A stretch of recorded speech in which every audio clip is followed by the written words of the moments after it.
Dear children, this is a very new chapter that we are going to deal today, that is correction of errors. Now, why did I say a very new chapter? Because this you have not done yet before. This is in your class 12 syllabus, and in the other previous classes we have not dealt as a chapter like this. But for this, girls, you really need to have a very good knowledge of your basic grammar. So let's get started.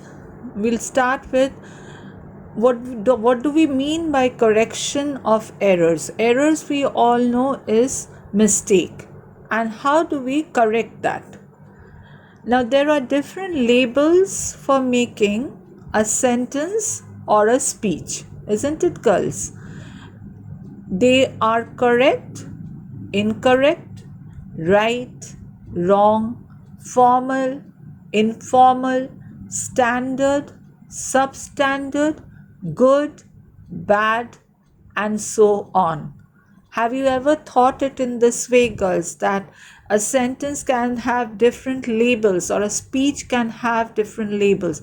If someone says something wrong, what do we say right then?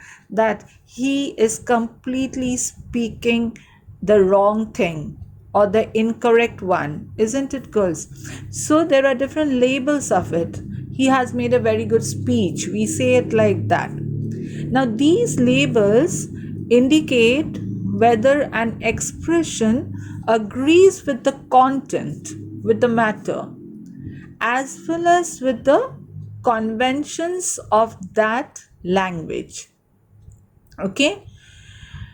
If it conforms with the conventions of that language, it is fine, it is correct. If it does not follow the conventions of the language, then it is just the opposite. We say that it is completely incorrect. Now, the conventions of a language determine the standard of the particular language. Isn't it? How you speak, that determines the standard of that particular language. The distinction, we can make a very big distinction between standard and non-standard English, rests on the cultural status of the users of the language. Mark it once again. The distinction, the differentiation or the difference between standard and non-standard English rests on the cultural status of the users of the language. So, we can say that standard English refers to the speech and writing of cultivated people. If you write a good writing, what can we remark over there? That is, it is quite of a quite good standard, isn't it, girls? If you speak well, we say that he or she is speaking so well. So it expresses that the speaker or the user has a very good knowledge about the language. So it can be said as standard English. This variety of language enjoys cultural prestige. It is the medium of education, journalism, and literature.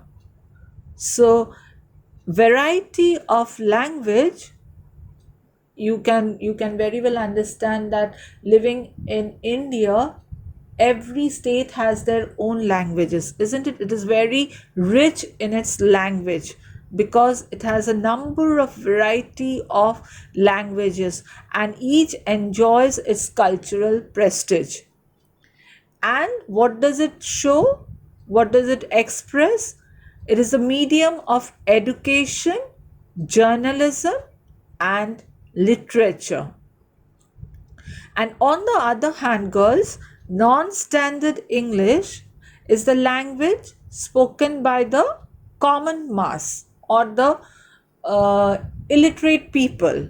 Okay, they do not just frame it, they cannot frame it nicely, or just because they do not know the proper use of grammar, they cannot frame sentences in a standard English note. Okay, so that is what we call it as non-standard English. So how do we can we correct the errors of this non-standard English? Now there are certain types of common errors, girls. The first one is error in using nouns and noun phrases. That is a very common one. It's a very, very common error. For example, if I say he lives in a boarding, the right one is he lives in a boarding house. So you can understand the difference. The first one, at times, we very casually say he lives in a boarding, but that is wrong.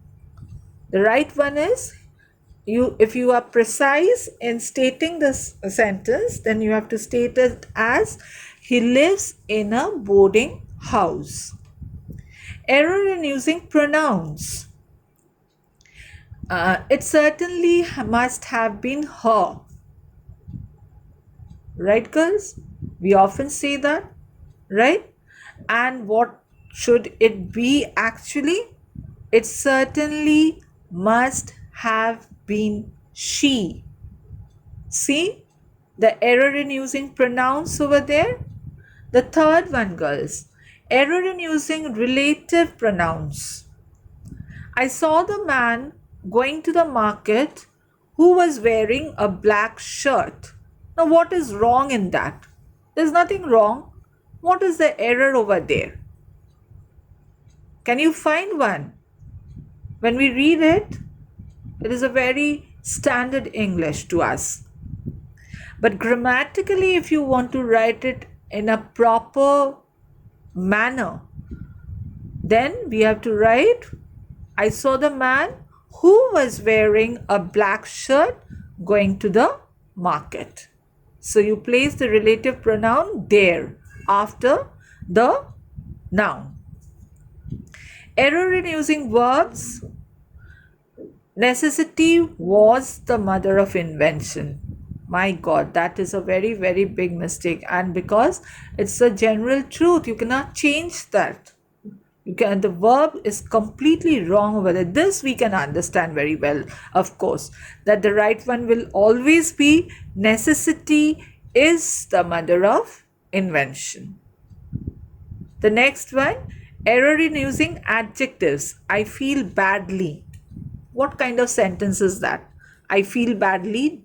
Do we ever state that? Going through it, you'll say, ma'am, we don't ever write like this, or we don't ever say like this. No, girls, sometimes it does happen. The right one is, I feel bad. Okay? You cannot say, I feel badly. Number 6, errors in using adverbs. What does he live at? Now, who says a thing like that? What does he live at? What does it mean? Listening to it only we can get to know that it's completely wrong. The right one is, where does he live? Isn't it? Error in using prepositions. This is a place where girls, y'all go horribly wrong. I don't know why after years of practice too, you almost all I would say, you'll go wrong in prepositions, placing your prepositions, choosing the right preposition. You'll go very wrong over there, girls. Very sorry to say about that. So practice this well. Like, for example, if I say, I shall be there about 10 o'clock. Where is your preposition? We all know for time, we have to use the preposition at in the sentence, right? So we can say that I shall be there at about 10 o'clock. Error in using conjunction. Both of them did not go to school. Both of them. We can easily write it like this: neither went to school, isn't it? So you have to know the conjunctions well too. Error in using modifying element. Last year, I almost earned rupees 50,000. Last year, where to place the almost? Before the amount. So, your modifying element, you should be very careful about that. Last year, I earned almost 50,000. Error in making comparison. Sushmita is the prettiest twin. Sushmita is the prettiest twin. Where do you apply the superlative degree? When you're comparing? No. No. The comparative degree is used when you're comparing. So, twin, you're comparing between the two. So, what should you write over there? Sushmita is the prettier twin. So, girls, till now we are seeing that you have to be very well aware of your parts of speech: adverbs, preposition, conjunctions, modifying elements, your comparison. These all are very, very important. In class 12, you might think, what is the necessity of going again and again through these parts of speech? Now you realize that in each and everything that we are dealing of grammar, girls, every part of speech is very important. If you don't have a knowledge about all these things, then it will be very big mistake for you all. Okay, now redundancies. This is a new word for y'all. I think so. Redundancies. Now, what? First, let me make it very clear that what is this? What does redundancies mean? Until and unless you know that, girls, how are you going to really deal with what is right and what is wrong? Isn't it? Okay, I'll be dealing that later because that is quite a tough word. Let us go through error in case. Okay. Now, sometimes we ask like this: what do you want as your partner? Is that right? What do you want as your partner? What for a person? What do we say? Whom do you want as a partner? That is the right one. Error in punctuation. Now, this is where we never find this punctuation in your sentences, girls. No, a sentence going on for 3 to 4 lines doesn't have a single punctuation mark anywhere. I don't know why. This is very important too. There are 4 P's in a sentence. There are 4 P's in the sentence. And the right one is, there are 4 P's. You put a comma over there in the sentence. You have to stop for a while. You have to give a stop for a while. There are 4 P's in the sentence. Error in subject verb agreement. Each one of the group are tired. Each one of the group is tired. You're speaking about each one. So in the group. So how can that be are tired? So each one of the group is tired. Commonly confused words. That is, Siddha is capable of controlling the moon. Siddha is capable of controlling the moon.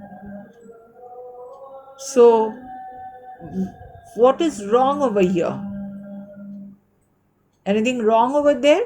Siddha is I'll repeat it once again. Siddha is able of controlling the moon. Right, girls? Able. Is that a right word? No. Siddha is capable of controlling the moon. Siddha is capable of controlling the moon. When you listen to these sentences, except a few, most of them you feel, oh my god, what is the error in the sentence? I just cannot find out a single error in the sentence. So if you do not know these rules, girls, these base, you won't be able to find that out. You have to really know that no, this word is completely improper in this sentence. The next one we have words commonly misused. The painting is highly invaluable. We cannot say like that because highly invaluable is a completely commonly misused word. Simply you can write it like that. The painting is invaluable, completely invaluable. That will show it. That is more than enough to express the meaning of that sentence. Now let me deal with the redundancies. Now, redundancy is when you use more words than necessary to express something, especially words or phrases in the same sentence that mean the same thing. I repeat it once again, girls. Please pay your ears to it. Redundancy is when you use more words than necessary to express something, specially words and phrases in the same sentence that mean the same thing. Okay. Now, some common example of redundant phrases is small in size or large in size. Now, if I say she is equally as good, what does that mean? She is equally good. That is completely right.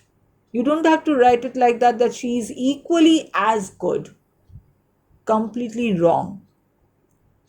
Style, the sun was shining and rain was falling. Although the sun was shining, rain was falling. You can simply write it like that. The sun was shining and the rain was falling. Wrong one. Right one is, although the sun was shining, this is just about the style you write in. Rain was falling. Collocation. Another very difficult term for you all. A collocation, let us know what it is first. A collocation is two words which we use together as a set phrase. Now, for example, we say tall building rather than high building, right?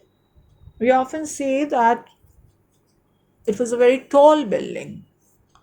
So it is two words we use together as a set phrase. We use collocation all the time in English. So learning and using them will make you sound more natural, right? He was strongly disappointed. Strongly disappointed is very wrong, girls. He was bitterly disappointed. The next one will go to the double negatives. Now, what does a double negative mean? You have to know the meanings first, girls. Otherwise, you won't be getting to the core of the sentence. Double negatives are two negative words used in the same sentence. It happens at times.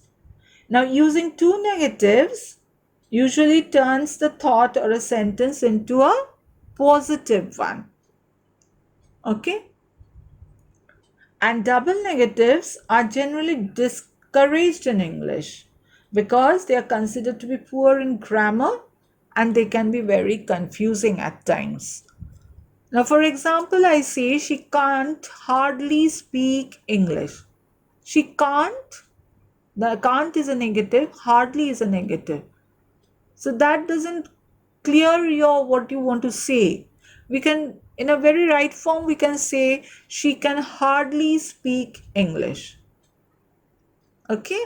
And that gives, usually turns the thought of the sentence into a positive one. Faulty reference. Now, weak pronoun reference errors also occur when the pronoun's antecedent functions as an adjective rather than a noun. In such cases, the true antecedent is hidden or obscured from the reader because it has been subordinated to another noun. Now, for Ritu, Ritu is a slow worker which annoys his boss. Okay, so we can write it as Ritu. Ritu's slowness is a slow worker. We are changing it to slowness. Ritu's slowness in work annoys his boss. In work annoys her boss. Okay, so your meaning is clear over there, and the true antecedent is hidden from the reader because it has been subordinate to another noun. The last one, girls, over here, which is over in this tough section, is dangling element. Now, dangling, we know about that. It dangles, means moves, constantly moves from one place to another. Now, when the element fails to describe the subject, it is a dangling element. On entering the room, several pictures became visible. On entering the room, I saw several pictures. Right? So that is quite a steady one. Okay. Now here, girls, I have given certain examples from your text so that it becomes more clear to you all that where the error lies. Okay, so let us go through it for a while and you can understand that. I hope so. Number one, few girls can resist flattering. So what can we write? Few girls can resist flattery. He had a ideal helpmate with my mother Ashyama. It cannot be a. You can understand while reading it itself. An ideal helpmate with is the wrong preposition over here. So you have replaced that with in. She was a large woman with a large purse that has everything in it but hammer and nails. You're tense over there. The boy could hear other roomers laughed and talked in the large house. How can that be? That is also a complete mistake in the tense. The boy could hear other roomers laughing and talking in the large house. All the answers being different. Being different. No. Being different. The Tsar agreed again in preposition with none of them and gave the reward, again a wrong preposition, to none. I am that enemy to your who sought to revenge himself with you because you executed his brother and seized his property. To your. I am that enemy to your relative pronoun, to yours. And with, again the preposition is wrong over here, that is on. So you can see the errors now very clearly in the sentences over here. Another form that you might be given, girls, is that is a very simple one, girls. Correct the errors in the following sentences by replacing the underlined words with the right one from the options given below. You don't even have to crack your brains over here, girls. The options will be given, you have to just replace that. So, the first one is, my father could convey complex spiritual conceives in a very simple down to earth Tamil concepts, right? Whenever human beings find themselves alone, they start looking for company. My parents were widely regarded as what? Ideal, ideal couple. Sorry, girls, I have elongated it a little bit. Number four, There was some confirmation in the doorway, some confusion in the doorway. The meanings are completely different. The tense is completely wrong. The spellings are completely wrong over here. So be careful about it because the options will be given to you, my dear girls. And the last one, girls, is he is on the road. What? Along freedom? No, to freedom. So, this is how you are going to get that 1 mark question over there. Your options will be at hand, so you don't have to really, what I said, to crack your brains or your nerves that what am I going to write over here. Just choose the right one and replace it. Okay, guys, this is really very interesting to do. It's very easy to score marks over here. Do not lose that, girls. And but do go through the notes, girls. Till then, thank you and goodbye.